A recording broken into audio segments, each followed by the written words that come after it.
नमस्कार दोस्तों, स्वागत करता हूं एक नई वीडियो के साथ। बीएससी स्टॉक के अंदर अगर आपकी रुचि है तो वीडियो में बने रहिए, क्योंकि ये वीडियो आपके लिए खास हो सकती है।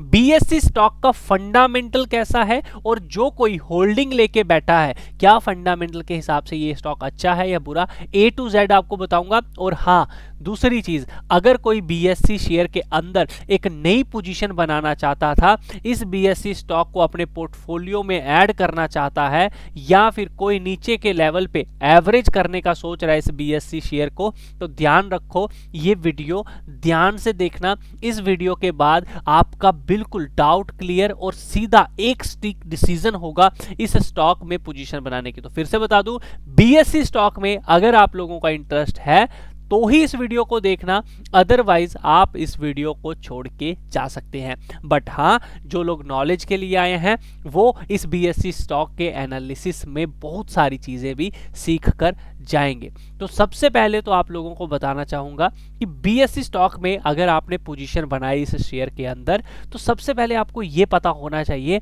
कि मैं जहां पे पोजीशन बना के बैठा हूं, क्या वहां बाकी लोग हैं, क्या बड़े प्लेयर हैं या नहीं। तो सबसे पहले भैया, प्रमोटर के पास तो कोई हिस्सेदारी नहीं है, ये ऑनर होता है। बट ऑनर के अलावा भी बहुत सारी बड़ी चीजें होती हैं, एफआईज, डीआईज, म्यूचुअल फंड, तो इनका डेटा भी हमारे लिए इंपॉर्टेंट है। तो हम आ जाएंगे एफआईज के ऊपर। तो अगर हम एफआईज की होल्डिंग यहाँ पे देखने की कोशिश करते हैं तो हमें क्या देखने को मिलता है बीएससी स्टॉक के अंदर, तो चलिए आप लोगों को डिटेल में हम लोग बता देते हैं। तो सबसे पहले हम अगर एफआईज की होल्डिंग को देखने की कोशिश करें तो हमें एक चीज जरूर देखने को मिलेगी कि इसके अंदर जो एफआईज हैं, यानी कि जो फॉरेन इंस्टीट्यूट हैं, इन्वेस्टर हैं फॉरेन के, आउट ऑफ हमारे इंडिया के, तो यहाँ पर देखो उनकी होल्डिंग 15.99 की है। बहुत बड़ा माल इन्होंने दिसंबर 2024 को उठाया हुआ है, ये बहुत अच्छी बात है। 12 के करीब होल्डिंग होती थी, 13 जो कि 15 हो गई, तो 4% का आपको देखने को मिला जंप। डीआईस की बात करें तो इन्होंने भी माल खरीदा है, तो ये बहुत अच्छी बात है कि भैया एफआईस ने जो माल खरीदा वो कहीं डीआईस ने नहीं बेचा। आमतौर पे क्या होता है, डीआईस बेचते हैं, एफआईस खरीदते हैं, तो ये बहुत अच्छी बात है कि भैया एफआईस ने खरीदा है प्लस डीआईस ने भी खरीदा है, तो ये बहुत और बहुत अच्छी बात देखने को मिल रही है। रही बात पब्लिक की, तो पब्लिक ने भैया कहीं ना कहीं थोड़ा थोड़ा करके अपना माल बेचा है। इसका मतलब ये है कि छोटे प्लेयर ने माल बेचा और बड़े प्लेयर ने मौका उठाया और उसे खरीद लिया, तो ये बहुत अच्छी बात। इसके अलावा एफआईस का डेटा अगर आप देखोगे तो उन्होंने भी 1% के करीब माल उठाया। एफआईस एफपीआईस की बात करोगे तो 3% के करीब, ये मैंने आपको पहले ही बता दिया।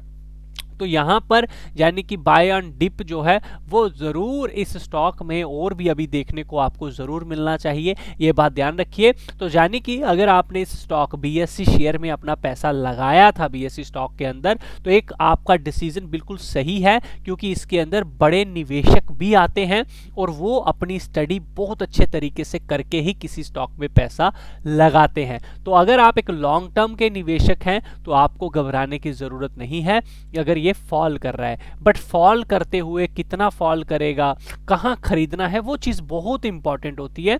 तो उस चीज को भी हमने समझना है बीएससी स्टॉक के अंदर। डोंट वरी, लेकिन सबसे पहले हम थोड़ा सा फंडामेंटल भी देखेंगे। तो रेवेन्यू कंपनी अच्छा जनरेट कर रही है, अच्छा रेवेन्यू इसको आ रहा है 1592 करोड़ का। तो पहले तो हम देख लेते हैं कंसोलिडेशन बेस, ठीक है, ओके। उसके बाद देखो, अगर नेट प्रॉफिट की बात करो तो कंपनी ने अच्छा खासा अपना प्रॉफिट जो है वो यहाँ पे शेयर किया हुआ है 699 करोड़ के करीब, ठीक है। इसके अलावा अगर अर्निंग पर शेयर बात करें तो वो भी 56 रुपीस की है।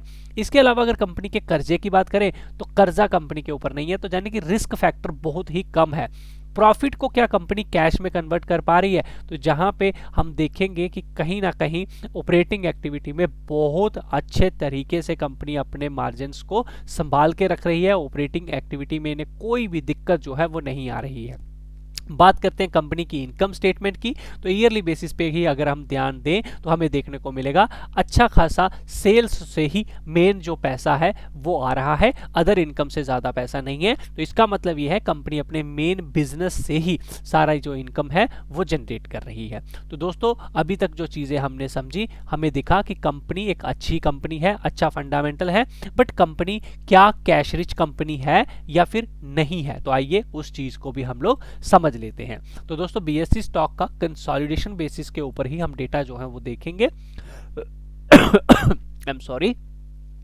तो अगर आप कंसोलिडेशन बेसिस पे देखोगे तो साफ साफ दिख रहा है कि कंपनी का इक्विटी शेयर कैपिटल बहुत छोटा सा है। इसका मतलब ये है कि कहीं ना कहीं कंपनी जो है अपनी ज़्यादा मार्केट कैपिटल नहीं रखती है, ज़्यादा शेयर्स को डिवाइड इसने नहीं किया हुआ है। इसके कंपैरिजन में अगर आप कंपनी का रिजर्व एंड सरप्लस देखोगे इंक्रीज हो रहा है। ये बहुत अच्छी बात होती है, किसी भी लॉन्ग टर्म कंपनी में जब आप इन्वेस्ट करते हैं तो उसका रिजर्व एंड सरप्लस इंक्रीज होना चाहिए, बढ़ता रहना चाहिए। इसके अलावा कर्जा तो मैंने आपको पहले ही बताया, इनके ऊपर कुछ भी नहीं है। हाँ 190 करोड़ इन्होंने देने हैं, ये बात ध्यान रखना, ये उधार जरूर है। कहीं ना कहीं कोई इन्होंने प्रोडक्ट या कोई सर्विसेज ली हैं जिनकी पेमेंट इन्होंने अभी करनी है। इसके अलावा अगर हम बात करें नॉन करंट इन्वेस्टमेंट भी इनके पास यहाँ पे पड़ी हुई देखने को मिल रही है। करंट इन्वेस्टमेंट 1237 करोड़ की है, बहुत अच्छी बात है। 210 करोड़ इनके पास आने वाले भी हैं। कैश एंड इक्विवेलेंट देखिए 4462 करोड़ का इसके पास देखने को मिल रहा है। तो दोस्तों अभी तक हमने जो बीएससी शेयर के बारे में डिटेल में एनालिसिस किया तो हमें ये पता चला शेयर होल्डिंग पैटर्न बहुत अच्छा है, हमने एक अच्छी जगह पे निवेश किया है। इसके अलावा हमने देखा कंपनी प्रॉफिट में भी है, रेवेन्यू जो जनरेट कर रही है वहां से प्रॉफिट अच्छा आ रहा है, उसको कैश में भी कन्वर्ट कर पा रही है, ये भी बहुत अच्छी बात है। इसके अलावा बैलेंस शीट में हमने देखा कंपनी कैश रिच है। तो हर साइड से हमें बहुत अच्छी चीजें देखने को मिल रही हैं, लेकिन फिर भी इसका प्राइस गिरता जा रहा है। ये क्या वजह है, आइए अब उसको भी समझने की कोशिश जो है वो हम लोग कर लेते हैं।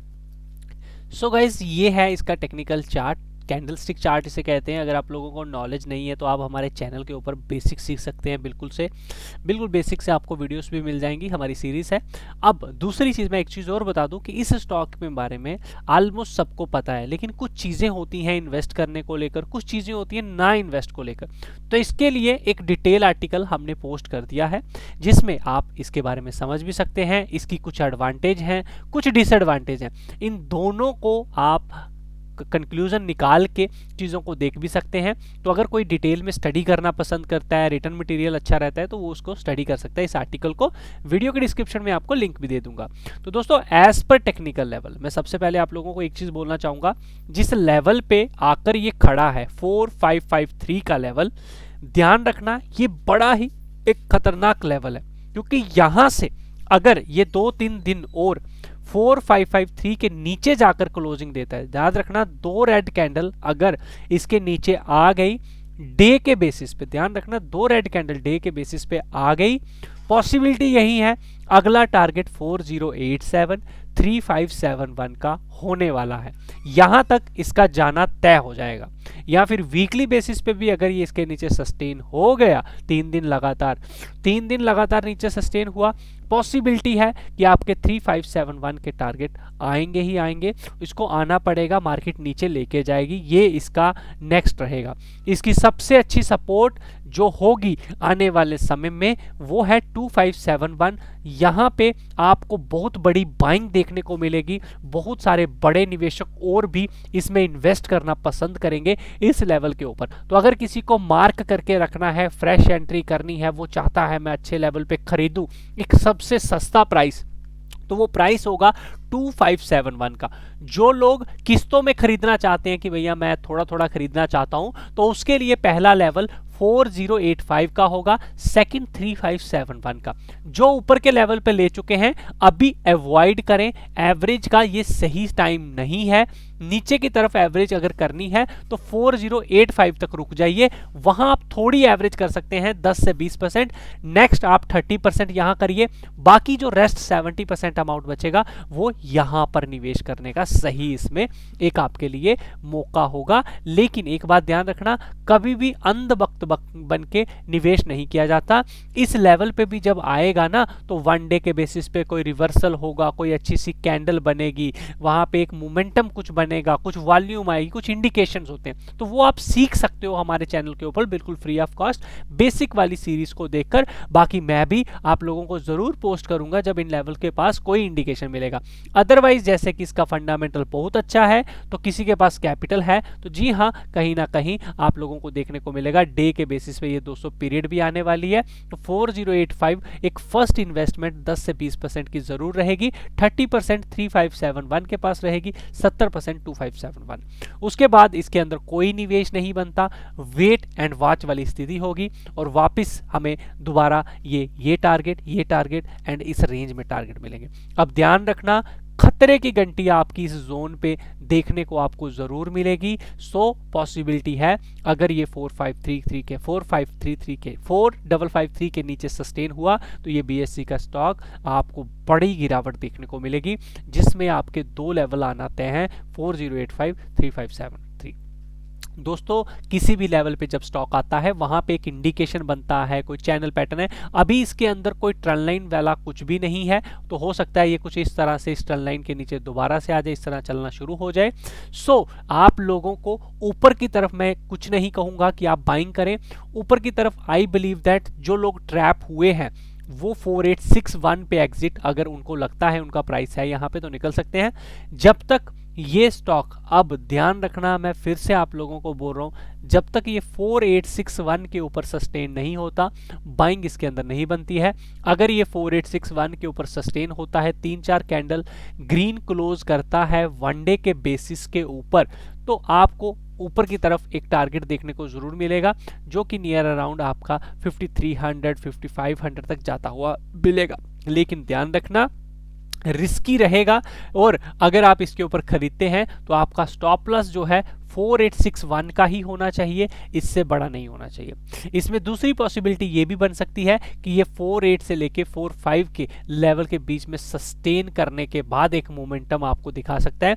तो कैसे मोमेंटम हो सकता है, आप लोगों को हो सकता है कुछ दिनों में इस तरह से सस्टेन करें, उसके बाद या तो ये ऊपर की साइड या फिर नीचे की साइड। ज़्यादातर चांस ऐसे रहते हैं कि सस्टेन होने के बाद जब एक फॉल आना होता है आपको ट्रैप किया जाता है एंड आफ्टर दैट नीचे की तरफ आया जाता है। तो ध्यान रखना ये लेवल बड़ा क्रूशियल रहेगा आप लोगों के लिए, देखना होगा ये इसके ऊपर सस्टेन होता है या इसके नीचे सस्टेन। हमें यहाँ पर कोई डिसीजन नहीं लेना, ऊपर निकलता है बाइंग करेंगे ये वाला स्टॉप लॉस डाल के 486, नीचे की तरफ निकलता है सेलिंग कर सकते हैं 4553 का स्टॉप लॉस डाल के। आई होप आपको वीडियो अच्छा लगा होगा, अच्छा लगा है लाइक जरूर करना, शेयर जरूर करना। इसी तरह की और वीडियोस पाने के लिए आप चैनल को भी सब्सक्राइब कर सकते हैं। ट्रेड लेने से पहले एक बार अपने फाइनेंशियल एडवाइजर से जरूर पूछना है, क्योंकि रिस्क आप सबका है।